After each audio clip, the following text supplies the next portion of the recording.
नाज़रीन, जैसे हमने आपको गुज़िश्ता प्रोग्राम में बताया था कि पंजाब हुकूमत की तरफ से एक एजाजिये का ऐलान किया गया और वो एजाजिया अब शुरू कर दिया गया है। उसका बाकायदा तौर पर इफ्तिताह किया गया है। 66,000 से जायद उलमा मशाइख जो रजिस्टर्ड हुए हैं पंजाब हुकूमत के साथ, उन्हें ये एजाजिया 25,000 फी कस के हिसाब से दिया जा रहा है। और उसके साथ साथ जो खतीब जुमा हैं, इमाम जुमा हैं, उन्हें 36,000 रुपए फी कस को दिया जाएगा। अब ये जो एजाजिया है ये देने का सिलसिला शुरू हो चुका है। जब हमने ये प्रोग्राम किया तो उसके बाद बहुत से लोगों ने हमसे रब्ता किया। बहुत से उलमा दोस्त जो लोग हैं उन्होंने ये कहा कि आपने जिस तरह से मसाइल बताए हैं, एक पेश नमाज के, एक पेश इमाम के, बिल्कुल वो अहम तरीन मसाइल हैं। ये एक अहम तरीन समाजी मामला है। बिल्कुल सफेद पोश जैसे इंसान जो है वो अपनी सफेद पोशी को बरकरार रखने के लिए, बहुत सी चीजों का भरम कायम रखने के लिए जिस तरह से वो मुआशरे में जिंदा रहता है, वो उससे पूछ सकता है इंसान के महंगाई के इस सख्त तरीन दौर में वो किस तरह से गुजारा कर रहा है, जिस तरह से जरूरियात बढ़ती जा रही हैं वो किस तरह से गुजर बसर कर रहा है। यही सूरत हाल उस पेश नमाज की है, उस पेश इमाम की है जो 5 वक्त न सिर्फ नमाज पढ़ाता है बल्कि वो इस टाइट शेड्यूल के बायस कोई और काम नहीं कर सकता। जैसे मैंने अपने गुज़िश्ता प्रोग्राम में ये कहा था कि फजर से लेके इशा तक उसके पास कोई वक्त नहीं होता कि वो कोई और काम कर सके। और उसके साथ एक और जो अहम बात है वो ये है कि अगर बाजमात नमाज जिसका एक वक्त मुअय्यन होता है, अगर उससे 2 या 4 मिनट ताखीर हो जाए तो भी नमाजी जो है वो शोर करते हैं और बहुत कुछ सहना पड़ता है उस पेश नमाज को, उस पेश इमाम को। तो ये वो अहम तरीन मामला था कि जो दरपेश था एक पेश नमाज को और वो कोई और काम नहीं कर पाता था। और हुकूमत की तरफ से ये जो एजाजिये का ऐलान किया गया है, इससे बेशतर जो उलमा हैं वो उसे खुश आइंद करार दे रहे हैं। ये एक अलग बात है कि जो मजहबी सियासी जमातें हैं, मजहबी सियासी कायदीन हैं, वो इसके ऊपर जरूर जो है वो तनकीद कर रहे हैं। वो जरूर इसके ऊपर ये कह रहे हैं कि उलमा को खरीदने की कोशिश की जा रही है। किसी सूरत भी उलमा को नहीं खरीदा जा सकता और हमारी जो आज़ादी है, हमारी खुद मुख्तारी है, उसे किसी तरह से भी चैलेंज नहीं किया जा सकता। खुद मौलाना फजल रहमान ने इस्लामाबाद में खड़े होकर ये अल्फाज कहे कि जो 25,000 रुपए फी महीना दिया जा रहा है उसको हुकूमत के मुंह पर मारते हैं और हम उसे मुस्तरद करते हैं। साहब जो मर्जी कर लें, आप उलमा को खरीद नहीं सकेंगे। ये एक अलग मामला है कि हुकूमत उलमा को खरीदना चाहती है या फिर उनकी माली मुश्किलात के तहत उनकी मदद करना चाहती है। ये तमाम चीजें मुस्तकबिल में वाज़ेह होंगी। इससे पहले ये जो प्रैक्टिस है ये खैबर पख्तूनख्वा में हो चुकी है। खैबर पख्तूनख्वा में साबिक वजीर आला परवेज खटक ने यह सिलसिला शुरू किया था। उस वक्त 10,000 फीकस जो है वो एक पेश नमाज को, एक पेश इमाम को दिया जाता था और मौजूदा जो पंजाब हुकूमत है उसने ये एजाजिया बढ़ाकर 25,000 की एक रिवायत डाली है।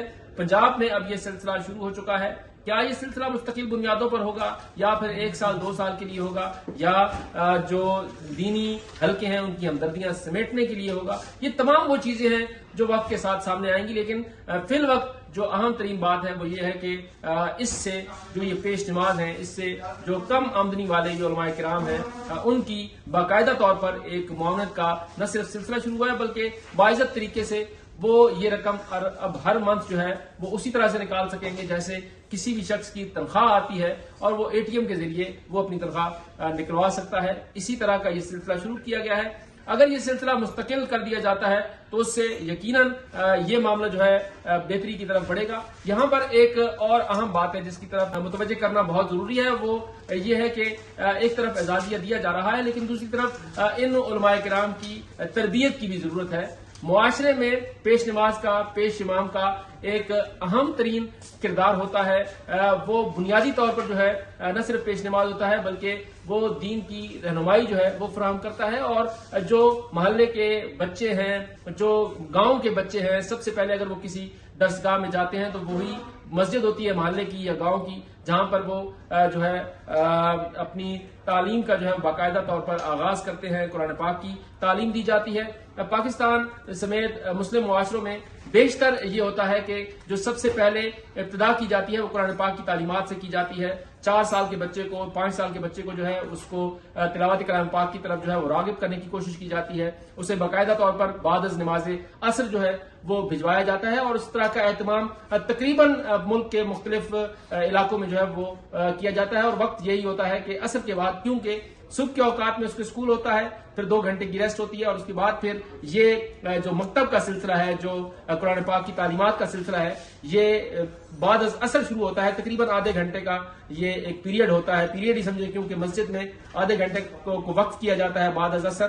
اور وہ وقت ہوتا ہے جس میں اگر ایک عالم دین جو تربیت یافتہ ہو، اگر وہ اس انداز سے جنہوں نے بڑھ کر ایک نئی نسل نے جس نے پروان چڑھنا ہے، جب اس کو ایک اچھے انداز میں دینی تربیت ملے گی تو وہ اس معاشرے میں نہ صرف ایک مثبت کردار ادا کریں گے، بلکہ ہمارے معاشرے کو جو درپیش ایک اہم ترین معاملہ ہے وہ انتہا پسندی کا معاملہ ہے، فرقہ وارانہ کشیدگی کا ایک معاملہ جو ہے وہ درپیش ہے. یہ اہم ترین موقع ہے، یہ سنہری موقع ہے کہ صوبائی حکومت کے ساتھ ساتھ وفاقی حکومت اور دیگر حکومتیں بھی اس طرح کے اقدامات کریں تاکہ علماء کی بھی تربیت ہو سکے اور علماء کے ذریعے معاشرے کی بھی اصلاح ہو سکے. اور پاکستان جو دہشت گردی کا شکار ہے، جو انتہا پسندی کا شکار ہے، جو فرقہ وارانہ تشدد کا شکار رہا ہے، اس کو مستقبل میں ایسے تمام خطرات سے بچایا جا سکے. اور اس کے ساتھ ساتھ سوشل میڈیا پہ جو کچھ ہو رہا ہے اس کا تدارک بھی اس طرح سے کیا جا سکتا ہے، اس طرح کی